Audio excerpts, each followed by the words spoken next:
Irmãos, hoje nós vamos meditar em alguns textos da palavra do Senhor. E o primeiro texto que eu quero meditar com vocês está em Lucas, capítulo de número 10, versículo 38. Aí você deve estar se perguntando assim: puxa, que legal, o pastor voltou a pregar a série de Lucas, né? Que a gente parou lá em março por causa da pandemia. Ainda não, pretendo voltar logo em seguida a expor, né, o Evangelho de Lucas. Estávamos já no finalzinho, faltavam ali 4 capítulos para nós terminarmos o Evangelho todo. E aí vou precisar mais uns dias para retomar. Mas hoje eu quero falar não de um texto especificamente, mas eu quero falar de um personagem, né? Uma personagem, Maria, que é conhecida como a Maria de Betânia, tá? Betânia era a cidade onde ela morava, e nós vamos meditar alguns textos para falar um pouco sobre a vida dessa mulher. Eu não preparei nada e não foi assim até por falta de vontade. De manhã eu vim para o culto e trouxe o computador e deixei aqui, tanto da igreja quanto o meu ficaram aqui na mochila. Voltei para casa com os computadores aqui, não consegui preparar um material, tá? Mas vamos lá. O primeiro texto então, Lucas, capítulo de número 10, versículo... Deixa eu conferir o versículo, aqui na minha anotação está 38, mas eu não sei se a gente vai ler só o 38. Lucas 10, do 38 até o 42, a nossa primeira leitura, tá? Vou usar essa aqui como leitura de base, mas depois nós vamos ter outras.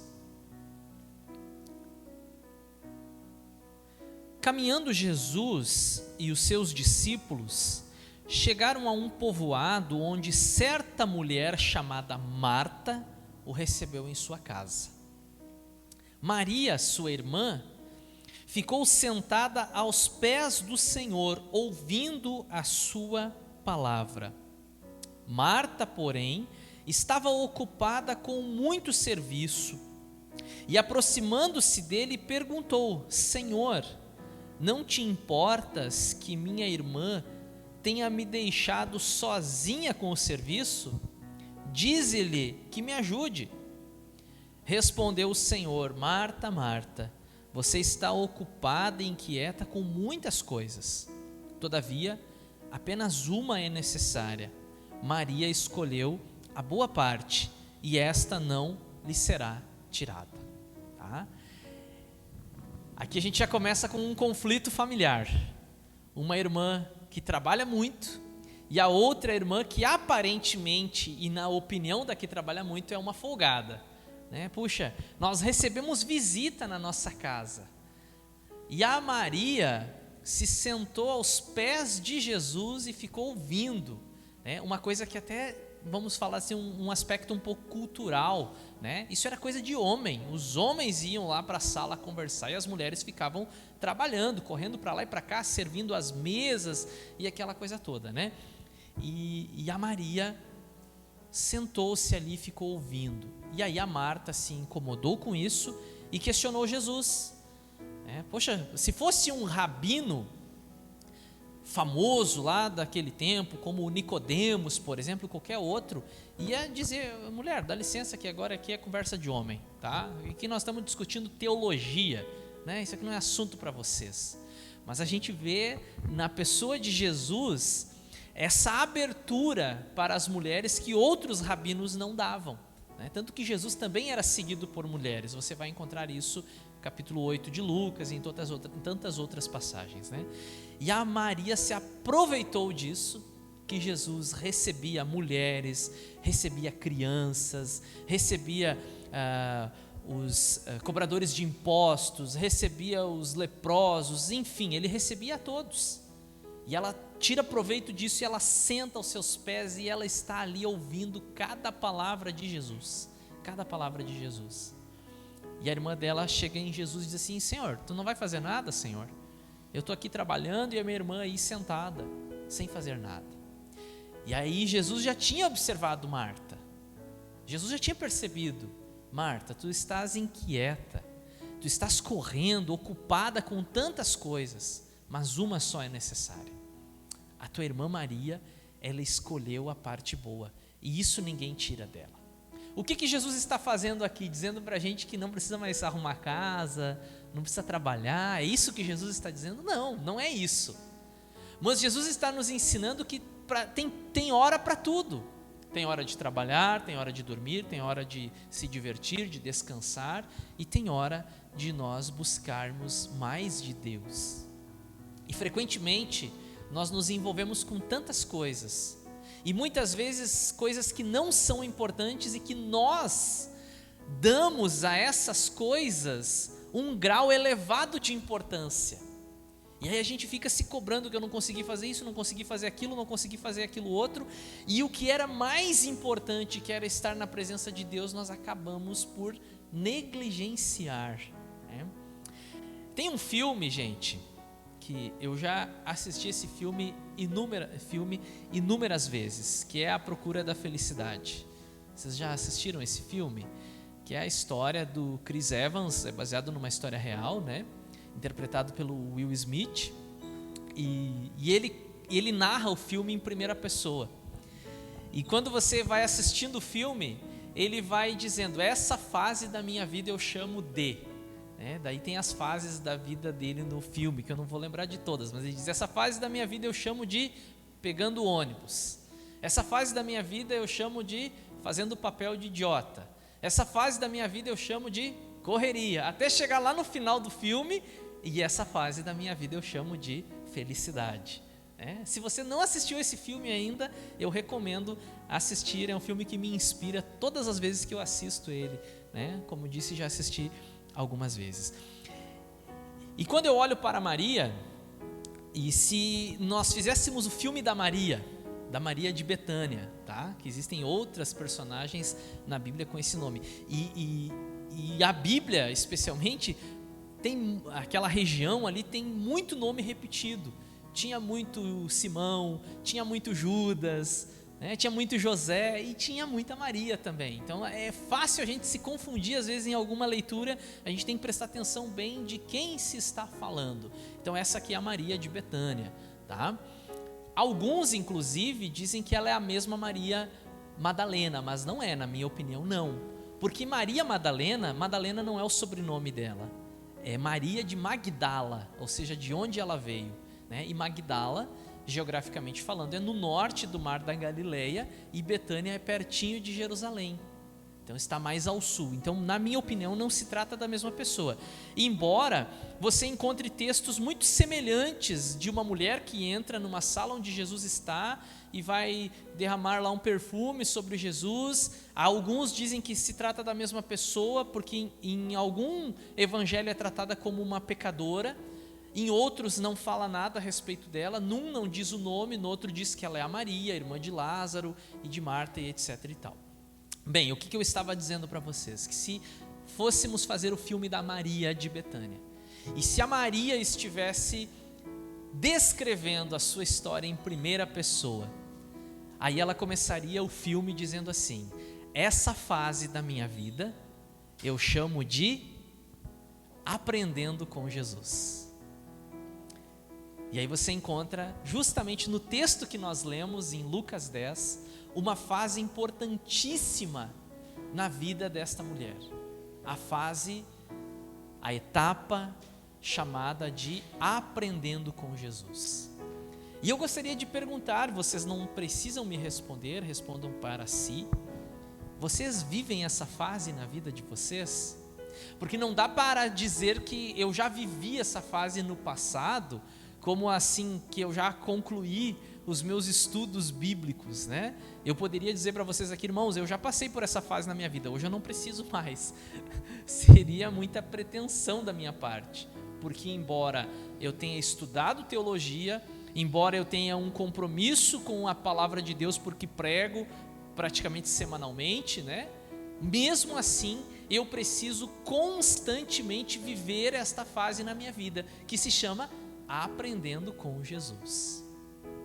E é interessante a gente observar que essa fase na vida do cristão, ela é a base, ela é o fundamento, é o que nos sustenta no dia difícil, é o que nos dá a esperança quando as coisas parecem que estão saindo do controle, é o que nos faz resistir às dificuldades, às lutas, às tentações, quando nós frequentemente visitamos essa sala de aula, onde nós temos Jesus como nosso professor, quando nós vivemos na fase aprendendo com Jesus.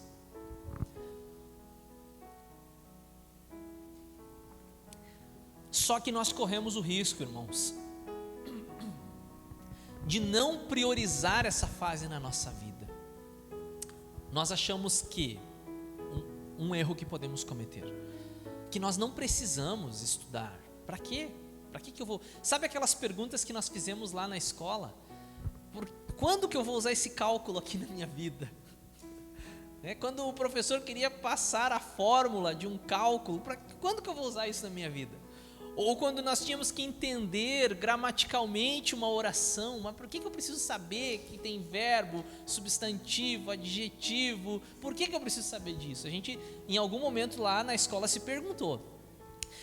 E é interessante que, falando de Bíblia, às vezes as pessoas ficam... Por que eu vou ler Números, por exemplo?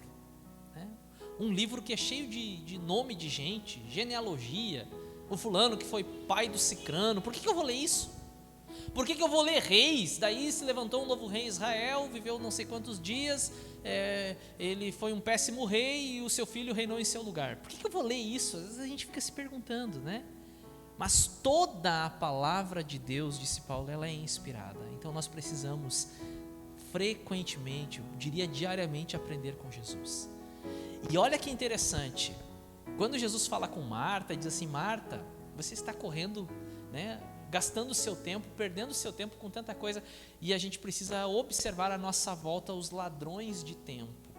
O que tem roubado o nosso tempo, irmãos? Televisão, internet, redes sociais, jogos. O que tem roubado o nosso tempo? Muito trabalho, Tem gente que não consegue tirar um dia de descanso, tem que trabalhar em 2 empregos. Claro, a gente entende a necessidade, mas precisa achar um tempo, construir, criar um momento. Bom, agora é o meu tempo com Deus, é a minha devocional, é o momento de oração, é o momento de ler a palavra, é o momento de me alimentar dessa palavra, é o momento de aprender com Jesus e observar situações à nossa volta que só estão surgindo para nos tirar do foco. E uma coisa que eu tenho tentado fazer, irmãos, e não é fácil: aprender a dizer não. Aprender a dizer não. A gente não vai conseguir dizer sim para tudo, a gente não vai conseguir atender as necessidades de todo mundo, a gente não vai conseguir fazer tudo que solicitarem, a gente vai ter que dizer em alguns momentos: olha, me desculpa, mas eu estou ocupado. E qual que é a minha ocupação nesse momento? Eu estou aprendendo com Jesus. Então essa fase da vida de Maria, a gente chama de aprendendo com Jesus. E Jesus falou falou para Marta, isso não lhe será tirado. Então tudo aquilo que você adquiriu de conhecimento na palavra do Senhor, aqueles momentos preciosos em oração, aqueles momentos de crescimento espiritual, isso vão ficar na sua vida até o fim da sua jornada aqui na terra. Ninguém vai tirar isso de você. A gente costuma fazer uma comparação, a gente não lembra tudo que comeu essa semana, o almoço, a janta, na semana passada, durante o mês todo, no mês passado, a gente não lembra. Foi feijão, foi arroz com feijão, foi bife com batata frita, ou eu só requentei o que tinha sobrado. A gente não lembra exatamente tudo, mas foram esses alimentos, esses nutrientes que nos deram energia e saúde para chegar até aqui. Você pode até não lembrar: poxa, o que o pastor pregou mês passado? O que ele pregou ano passado? O que eu li na semana passada? Eu não lembro de todos os versículos, eu lembro que eu estava lendo em Hebreus, mas assim, versículo por versículo eu não lembro. Mas é aquele alimento que vai nos mantendo fortes, nutridos, resistentes, que nos permitiu chegar até aqui. E aí tem uma segunda fase na vida de Maria. Vamos para João 11. João 11. Eu não vou ler um texto muito longo para não ficar cansativo, mas o capítulo 11 vai nos contar que o irmão de Maria faleceu, Lázaro. E que Jesus foi avisado, olha, Lázaro está passando mal. E aí Jesus demorou um pouco mais para ir. Aí alguns até questionaram, né? Mas se ele está mal tem que ir agora. Não, eu vou chegar depois. E aí Jesus chega em Betânia, na cidade, e Lázaro já havia falecido há 4 dias. Vocês conhecem a história.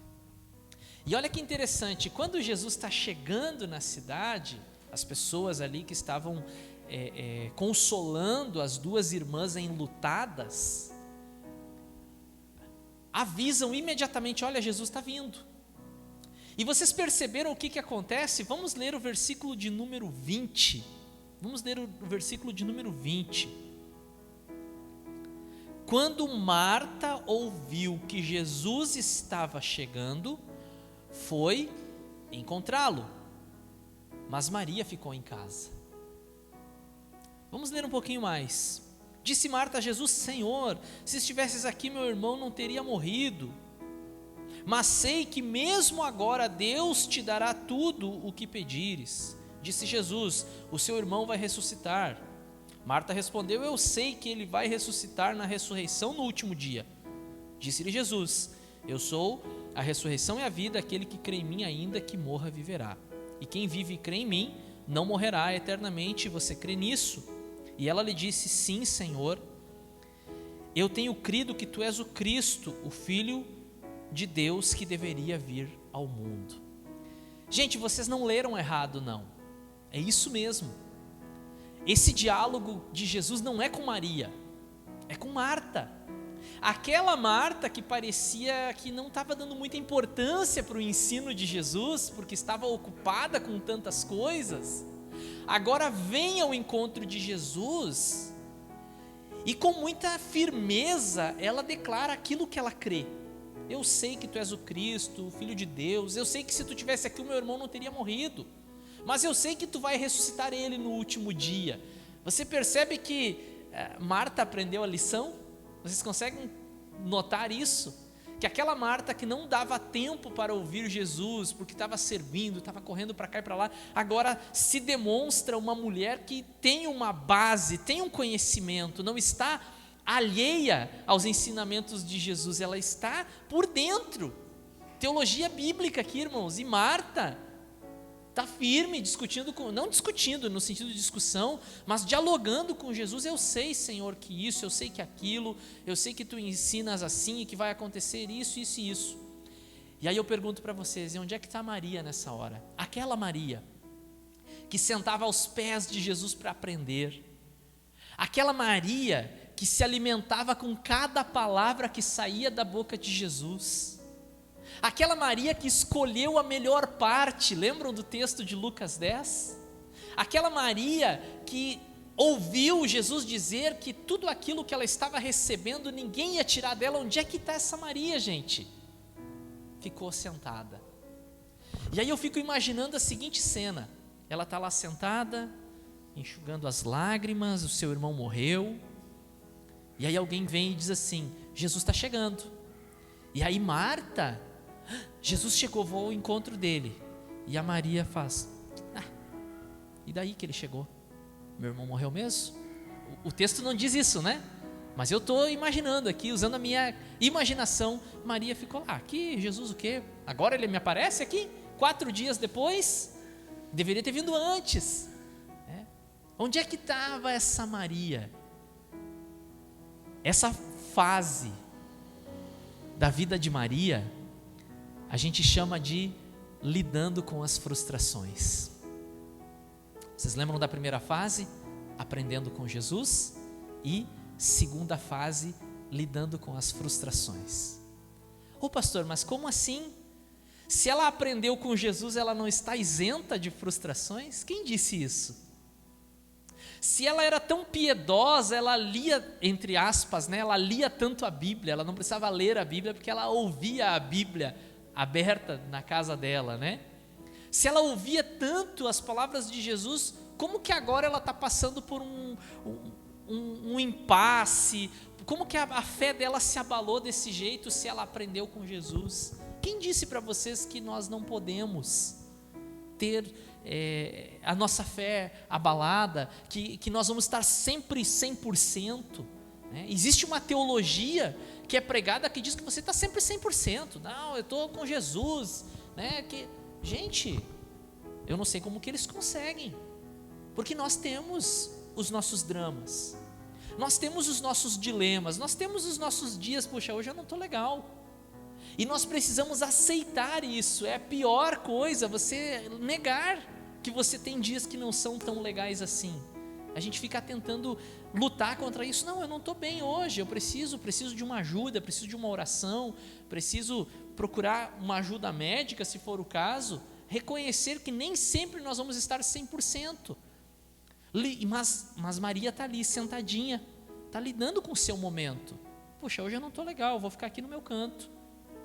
E o salmista nos disse isso, né? Que o choro ele pode durar uma noite e a alegria vem pela manhã. O que isso significa? Que existem períodos na nossa vida que são períodos de choro, que são noite, e tem períodos na nossa vida que são amanhecer de um novo dia. E se você abrir em Eclesiastes capítulo 3, você vai ler que há tempo para todas as coisas, e há tempo para prantear, ou seja, chorar, e há tempo de se alegrar, e há tempo de abraçar, e nós hoje estamos vivendo o tempo de afastar-se de abraçar, não é isso? Que tem tempo para todas as coisas, e nós não conseguimos ser, né, aquela pessoa que está lá nas alturas o tempo todo. Temos os nossos dias, né? Temos os nossos dias difíceis.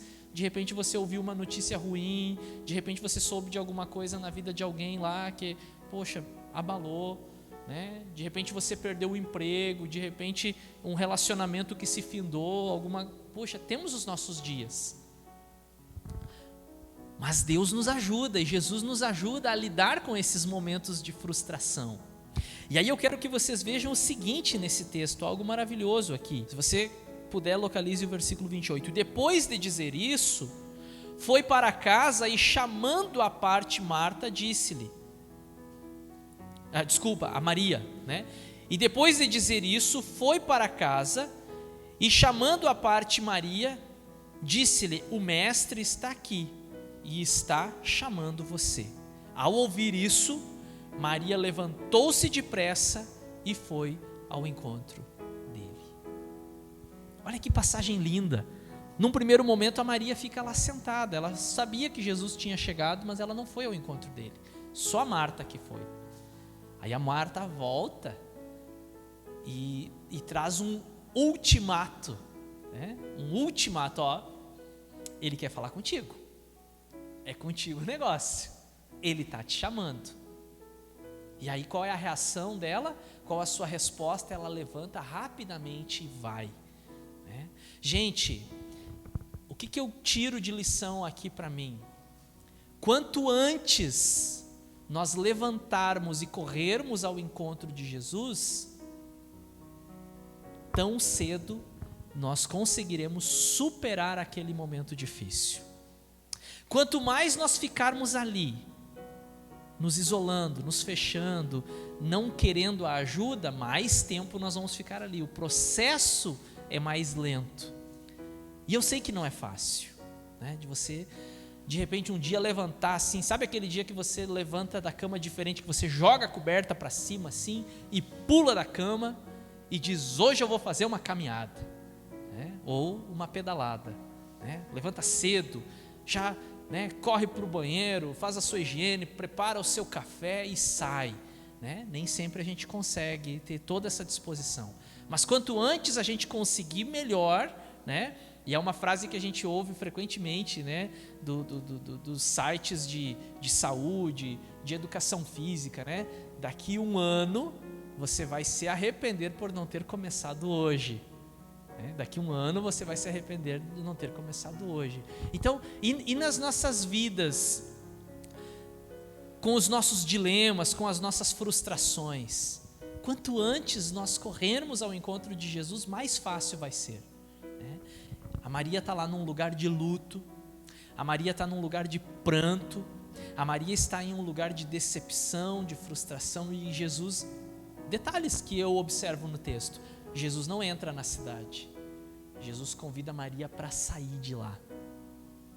Às vezes nós estamos naquele mundinho, naquele momento difícil, e o que Jesus faz com a gente? Ele nos convida para sair dali e vir ao seu encontro.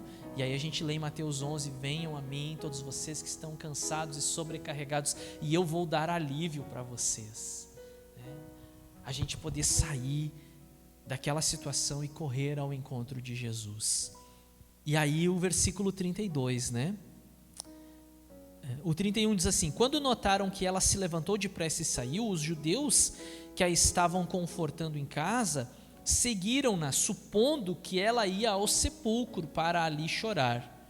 Chegando ao lugar onde Jesus estava e vendo, Maria prostrou-se aos seus pés. Aqui era o lugar dela. Aos pés de Jesus era a Maria. Essa é a Maria que eu conheço. Aos pés de Jesus, é onde ela sabia estar. E é onde ela deveria estar, né? Então ela se prostra aos seus pés e se prostrou aos seus pés e disse: Senhor, se estivesse aqui, meu irmão não teria morrido. Ao ver chorando Maria e os judeus que a acompanhavam, Jesus agitou-se no espírito e perturbou-se. Onde o colocaram? Perguntou. Vê e vê, Senhor, responderam eles. E aí vocês conhecem a história. Depois Jesus manda que removam a pedra e chama o seu amigo Lázaro do sepulcro. E aquele que estava morto há 4 dias volta à vida ao ouvir a palavra de Jesus. Essa fase na vida de Maria se chama lidando com as frustrações. Talvez eu tenha falado algo que para alguns, não faz nenhum sentido porque nunca viveu isso. Não estou declarando e nem desejando que viva, mas eu estou dizendo que é possível você passar por uma fase assim na sua vida, né? De ter que aprender a lidar com as frustrações. E aí a terceira fase na vida de Maria, você encontra no mesmo livro de João, no capítulo seguinte, versículo de número 12. Jesus está em Betânia. Jesus gostava de Betânia, era uma das cidades favoritas dele.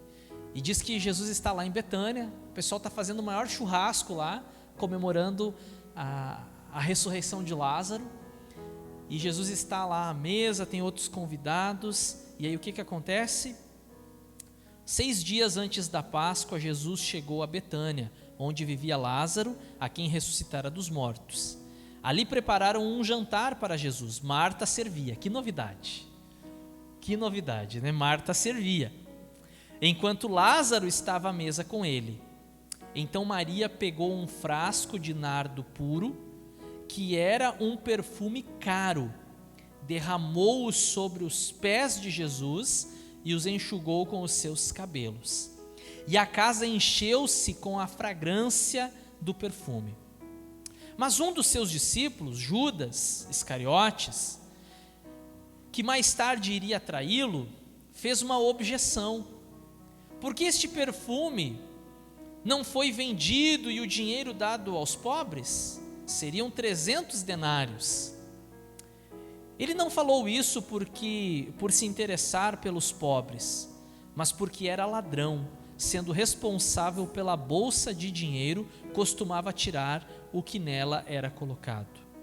Respondeu Jesus: deixem-a em paz, que o guarde para o dia do meu sepultamento, pois os pobres vocês sempre terão consigo, mas a mim vocês nem sempre terão. Enquanto isso, uma grande multidão de judeus, ao descobrir, e aí continua a história, né? E aí quando a gente lê essa mesma história em Marcos 14, 8, Jesus diz assim: ela fez o que pôde. Eu gosto muito desse versículo, Marcos 14, 8, ela fez o que pôde, ou seja, ela fez tudo o que ela pôde, ela fez o seu melhor. E essa fase na vida de Maria se chama fazendo o melhor para Deus. Fazendo o melhor para Deus, dando o seu melhor. E aí eu pergunto para vocês, novamente uma pergunta para reflexão, não que vocês tenham que me responder, mas respondam cada um para si. Eu estou vivendo essa fase na minha vida? Eu estou me dedicando ao máximo ao meu Senhor? Eu estou oferecendo a Ele o que eu tenho de melhor? eu estou me dedicando à sua obra, eu estou me esforçando em servir a Deus, eu estou vivendo isso na minha vida, fazendo o meu melhor para Deus. A gente observa as fases na vida dessa mulher, aprendendo com Jesus, lidando com as suas frustrações e agora dedicando o seu tempo, dedicando os seus recursos. Vocês sabiam que custou caro? Judas tinha razão numa coisa, foi muito caro. Vocês têm noção, para a época, quanto que era um denário? O equivalente a um dia de trabalho de um profissional, a mão de obra de um dia de um operário. 300 denários é equivalente, vamos dizer assim, para nós, a 300 dias de um pedreiro ou de um operário. É quase um ano de trabalho, gente. É quase um ano de trabalho. E a Maria não se importou com isso, ela foi e dedicou aquilo que ela tinha de melhor para Deus. Ela não deu do que sobrava. E essa questão da gente dar o que sobra, ela pode ser analisada em vários aspectos na vida. Pode ser na questão de ofertas e dízimos, é uma questão também, mas não é a única. Também a questão de tempo, aquilo que a gente estava falando lá na primeira fase da Maria. Como que você dedica o seu tempo a Deus? Só o que sobra?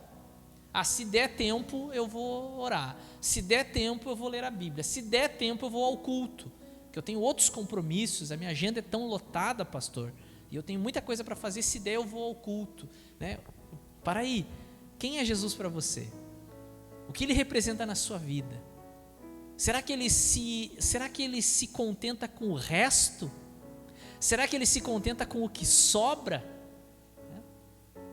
Vai lá, o casalzinho de namorado, e aí começa ali aquela relação, e o menino diz para a menina: se eu tiver tempo eu falo contigo, se eu tiver tempo eu te levo para tomar um sorvete, se eu tiver tempo eu atendo a tua ligação. Daqui a pouquinho a moça não quer mais esse cara está fugindo, ele está envolvido com, hoje é o meu dia do futebol, não, hoje é o meu dia do game com os meus amigos, não, hoje é o meu dia de assistir o meu programa de televisão. Daqui a pouquinho ela vai se irritar. E depois, na vida a dois, falando de casamento, a gente encontra os dramas do casamento por essa questão. E a reclamação da maioria das mulheres, isso são pesquisas, eu ia dizer feitas por mim, não, que a Bruna fez no período do TCC dela, a reclamação da maioria das mulheres no casamento é falta de atenção, tempo. O meu marido não tem tempo, ele está envolvido com tantas outras coisas. Se uma pessoa não está satisfeita se a gente der apenas aquilo que sobra, aí você imagina falando daquele que deu a sua vida por nós na cruz, daquele que não poupou esforços, que deu tudo, deu o melhor.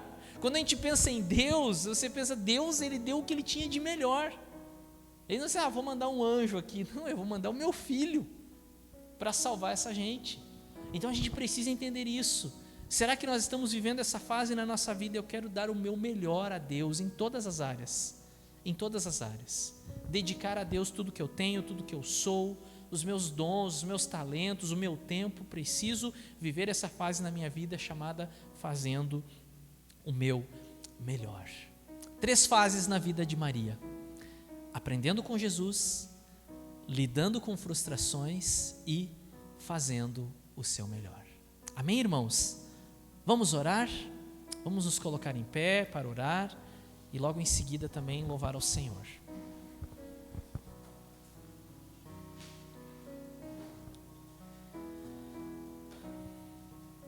Obrigado, Senhor, pela Tua palavra.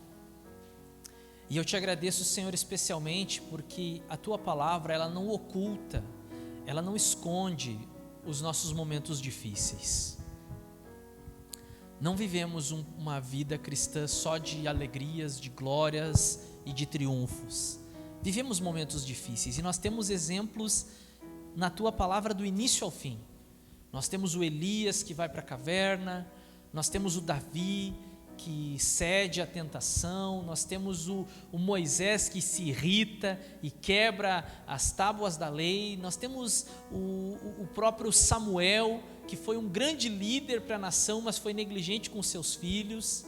Temos vários exemplos na Tua palavra, Senhor, que nos mostram a nossa humanidade. E nós precisamos aprender com os erros, com os fracassos. Nós precisamos aprender a lidar com as nossas frustrações. Nós precisamos saber que a vida aqui na terra não é vitória atrás de vitória. Nós vamos vencer uma, vamos perder outra, às vezes duas, mas a questão é, nós precisamos nos levantar de onde nós estávamos e correr na direção do Senhor Jesus. Como nós ouvimos nessa manhã aqui, pela boca do irmão Cássio, lembra-te de onde caíste e te arrepende.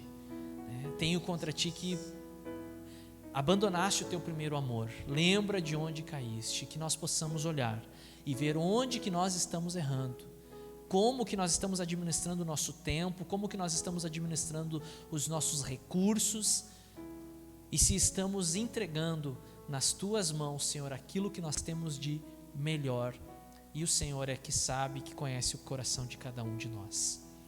A minha oração, Pai querido, é que o Senhor esteja auxiliando, se alguém aqui entre nós está vivendo esse momento difícil de lidar com frustrações por conta de alguma coisa que está perturbando, tirando a sua paz, que possa ouvir a tua voz nesse momento dizendo: Jesus chegou aqui e Ele está te chamando.